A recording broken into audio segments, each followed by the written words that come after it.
안녕하세요, 반갑습니다. 트리코판입니다. 그리스 수도 아테네에서 인사드립니다.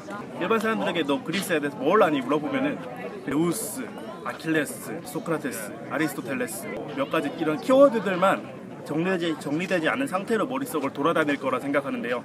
이번 비디오에서는 이 그리스라 문명에 대해 약간 덜 알려진 사실들 알아볼 거예요. 그냥 술자리에서 그리스 얘기 나왔을 때 이런 게 있다더러 하면은 사람들이 오호 할 그런 딱 정도로만. 네, 그럼 바로 시작할게요.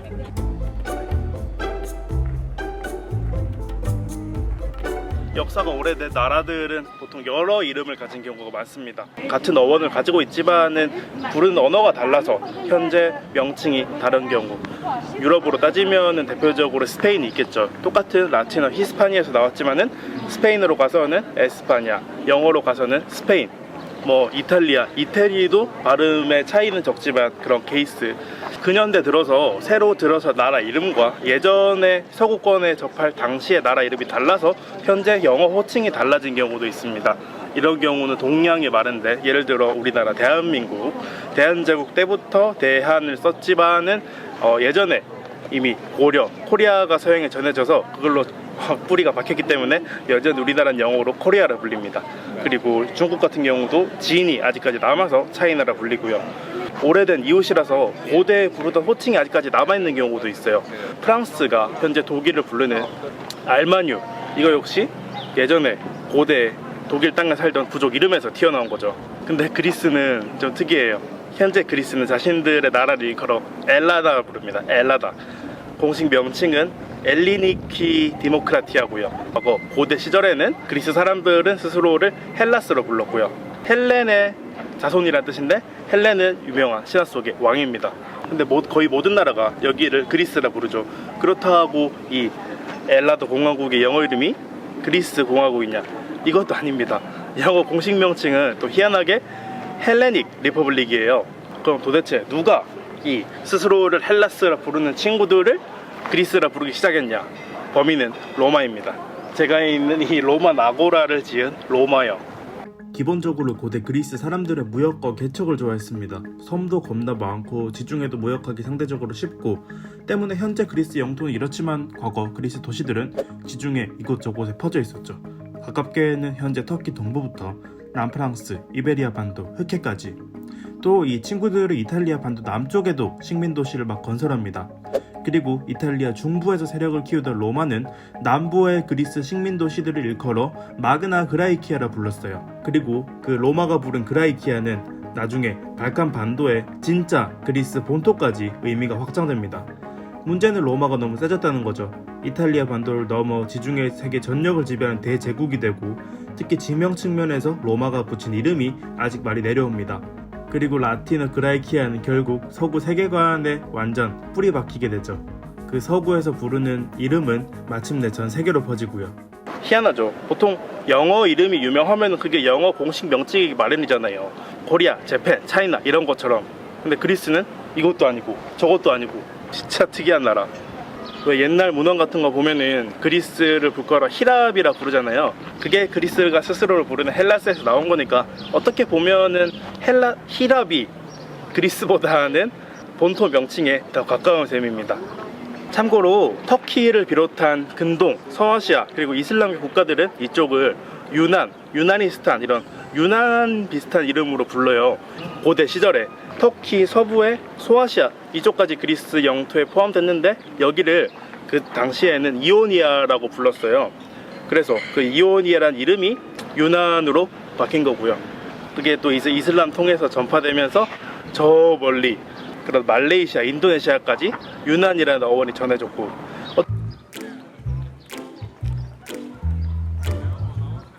여러분들 머릿속에 진짜 대략적인 세계사 연대를 떠올려봐요. 일단 가장 최초의 문명 메소포타미아, 엄청 옛날에 있었습니다. 그리고 그 다음 이집트 나왔죠. 그리고 한참 뒤에 그리스 문명 나오고, 여기에서 소크라테스, 플라톤, 아리스토텔레스, 피타고라스 이런 학자들이 활약합니다. 그리고 그리스가 잘 나가다가 알렉산더 대왕이 빵 터트리고, 그 이후에 그리스가 이제 좀 쇠락하면서 로마가 치고 올라오고, 로마가 지중해를 정복하죠.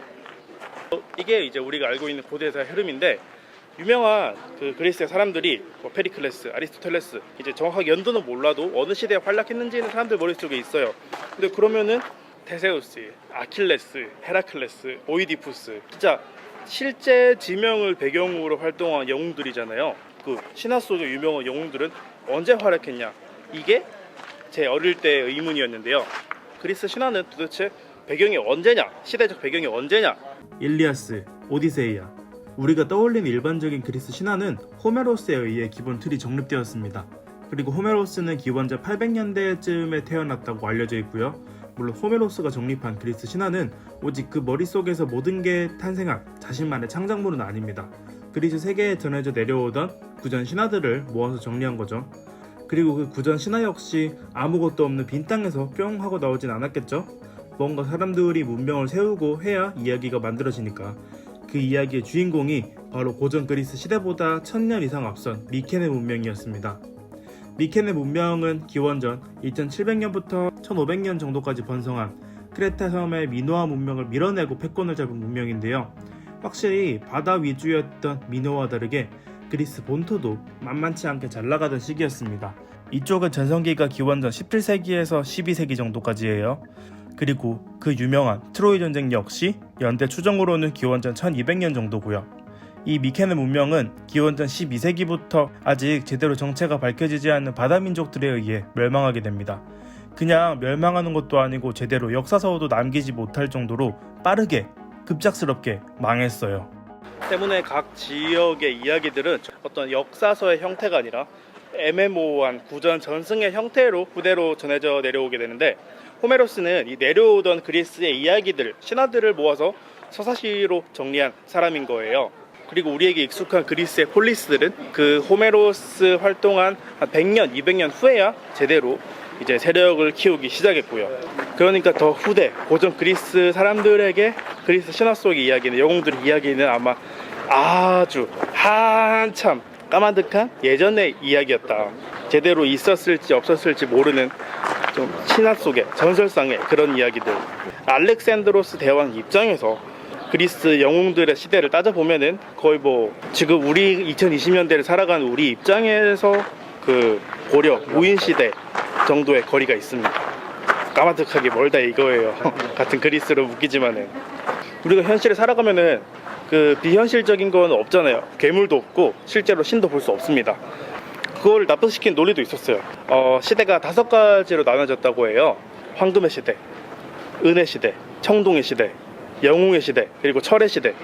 그 고전 그리스 사람들이 살던 철의 시대라는 거는 이미 인간들이 너무 타락해서 신이 인간을 떠나버린 세상이라는 거예요. 그래서 더 이상 세상에서 그런 신격들을 관측할 수가 없다.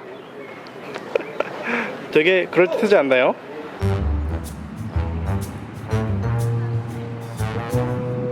세상에는 여러 신화들이 있어요. 가장 유명한 그리스 신화, 북유럽 신화, 켈트 신화, 이집트 신화, 메소포타미아, 힌두.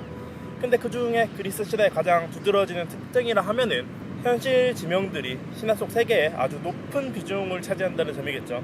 예를 들어 북유럽 신화를 보면은 아스가르드 있고, 무슨 헤임, 바나헤임, 니플헤임, 요툰헤임 있고, 세계수 위그드라실 있고. 근데 이런 거 실존하지 않습니다. 상상 속의 세계들이에요. 근데 그리스 신화에 나오는 그 영웅들이 활약하는 지명들은 거의 실제로 다 있는 것들이죠.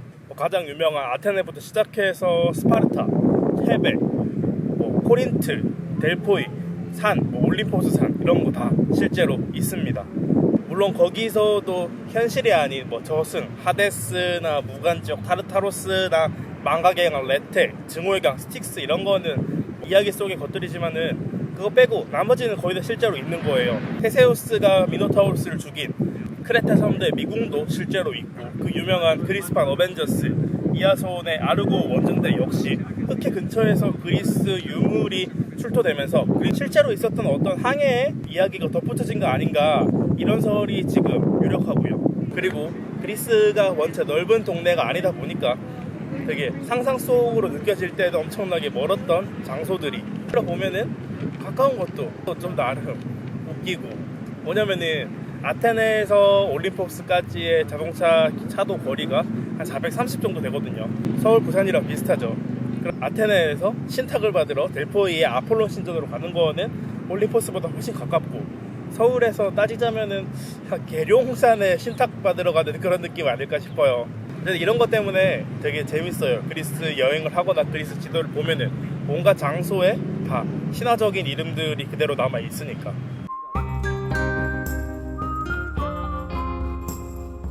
그리스 문명 하면은 항상 따라오는 말이 있습니다. 서양의 모든 문명은 이 그리스 문명의 위에서 이루어진 거다. 예, 틀린 말은 아닌데요. 때문에 그리스 문명은 다른 동양의 문명과는 다른 독창적이고 특이하고 되게 서양적인 문명이다. 그런 인식이 사람들 머릿속에 있죠. 하지만 그리스 문명 역시 맨 땅에, 아무것도 없는 맨 땅 위에 자기네들끼리 뚝딱하면서 생겨난 거는 절대 아닙니다. 주변 동네 영향을 많이 받았어요. 여기서 주변 동네가 어디냐면은 지중해 동쪽 레반트 지역, 그리고 이집트, 그리고 이 두 지역에 간접적으로 준 영향까지 따지면 조금 더 멀리 메소포타미아까지. 우선 종교와 신화, 많은 그리스 신들이 외부 세계에서 유입됐어요. 특히 그리스 신화와 많이 겹치는 신화는 이집트 신화가 있는데, 대략적으로 동치되는 신격을 따지면은 이렇고요. 그리스 사람들은 이집트 신들을 자기네들이 생각하는 그리스 신들과 모양이 다를 뿐이지 근본적으로 같은 신격이라 생각했습니다. 또 그리스 신화를 최초로 정립한 호메로스의 작품으로 트로이 전쟁을 다룬 일리아스나 아니면 그 후일담 오디세우스의 표류담을 다룬 오디세이가 있는데, 이 두 서사시 역시 내용은 현재 그리스 신화의 것을 담고 있지만은 그 서사시의 형태 그리고 내용의 구성적인 측면에서 훨씬 더 오래전의 문명인 메소포타미아 문명의 에누마 엘리시나 길가메시 서사시와 유사점이 많이 발견되기도 하고요. 학문적으로도 그렇고요. 탈레스라고 혹시 기억나시나요? 만물은 물이다라고 주장한 그리스 철학자. 이 탈레스가 대단한 점이 뭐냐고 하면은, 그 전의 세계는 어떤 세상의 구성 요소, 세상이 만들어진 방식을 신화적인 것들에서 찾는 세계였는데, 탈레스는 최초로 그거를 신적인 요소를 배제하고 인간적인 사유로 세계를 생각했다, 이런 건데요. 또 다른 업적, 일식을 계산하고 1년이 365일, 거의 365일인 것도 계산하고, 이집트의 높이도 삼각형의 닮은 꼴을 통해서 계산하고, 역시 이집트에서 오래 유학한 경험 위에 생긴 업적입니다. 그 유명한 피타고라스 역시 탈레스의 추천으로 이집트로 넘어가서 약 20년 넘게 공부를 하고, 또 플라톤 역시 이집트에서 유학한 이집트 유학파라고 해요.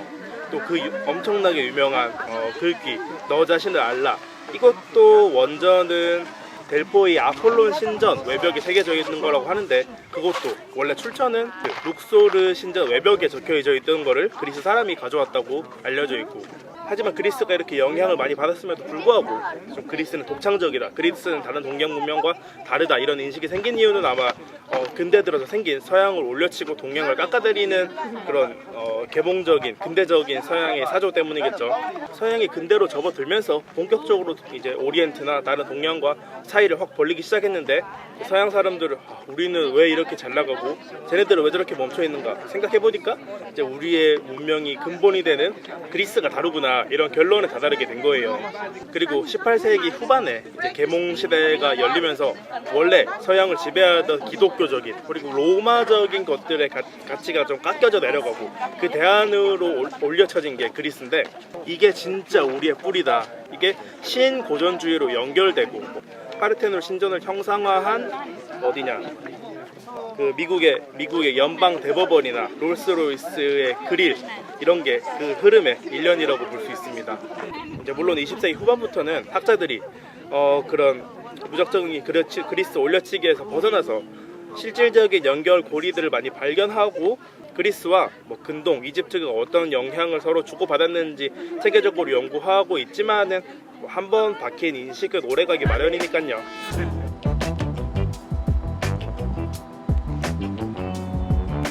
익히들 알고 계시는 것처럼 많은 학문들이 고전 그리스 시대에 정립되어서 그 학문들은 아직까지 그리스어 이름을 가지고 있습니다. 간단하게 지리학, 땅을 뜻하는 지오에, 쓰다, 그래피를 결합해서 지오그래피, 우주를 뜻하는 아스트로, 역사, 히스토리아, 생명을 뜻하는 바이오, 죄다 그리스어죠. 근데 이런 학문에서만 그리스어 어휘가 끝나는 건 아니에요. 일상생활 속에서도 정말 많이 관찰할 수 있습니다. 사진을 뜻하는 포토그래피 역시, 그 그래피는 아까 말씀드렸고, 포토는 빛을 뜻하는 그리스와 포톤에서 나온 거니까 학원을 뜻하는 아카데미, 그리스 아카데미아에서 나왔고, 그 다음 영웅, 히어로물의 히어로, 체육관을 뜻하는 짐, 그리스어 김나시온. 제가 지금 카메라에 꽂아 쓰고 있는 마이크로폰이죠. 작다라는 마이크로의 목소리, 포니를 합쳐서 마이크로폰. 휴대폰 똑같고요, 전화도 똑같고요. 텔레, 멀다의 포니, 목소리 합쳐서 텔레폰. 주식을 할 때 바이오 테마주에 물리셨다고요? 바이오, 그리스어의 테마, 그리스어. 게임 하는데 직접 사냥을 돌리기 귀찮아서 자동차 사냥을 돌리신다고요? 네, 오토도 그리스어입니다. 아이폰을 쓰지 않더라도 나는 갤럭시 안드로이드 쓰는데, 갤럭시 안드로이드 둘 다 그리스어에서 나왔습니다. 심지어는 우리가 공과금을 낼 때 받는 지로 용지의 지로 역시 그리스어를 근본으로 두고 있어요. 아마 지로가 한자가 아니라는 거는 익히 들어서 알고 계시겠지만은, 그게 그리스에서 나왔다는 거는 처음 들어보신 분들이 많을 것 같은데, 활자널 뜻하는 기로스에서 나왔습니다. 그게 로마로 건너가고 다시 서유럽으로 건너가고 태평양 건너서 한국까지 전해지고. 그리스에 기로스란 요리가 있는데, 그 터키의 케밥처럼 새꼬챙이에 고기를 붙여가지고 돌려서 굽는 요리예요. 그래서 회전한다고 해서 기로스. 그 기로스와 우리가 세금 낼 때 쓰는 지로는 사실 같은 단어인 셈입니다. 웃기죠? 자, 우리가 일상적으로 그리스를 주제로 얘기를 안 한다고 해도 우리는 생활 속에서 그리스에서 나온 무언가들을 정말 많이 입에서 내뱉고 있는 셈입니다. 역시 서양 문명의 근본 그리스 대단해.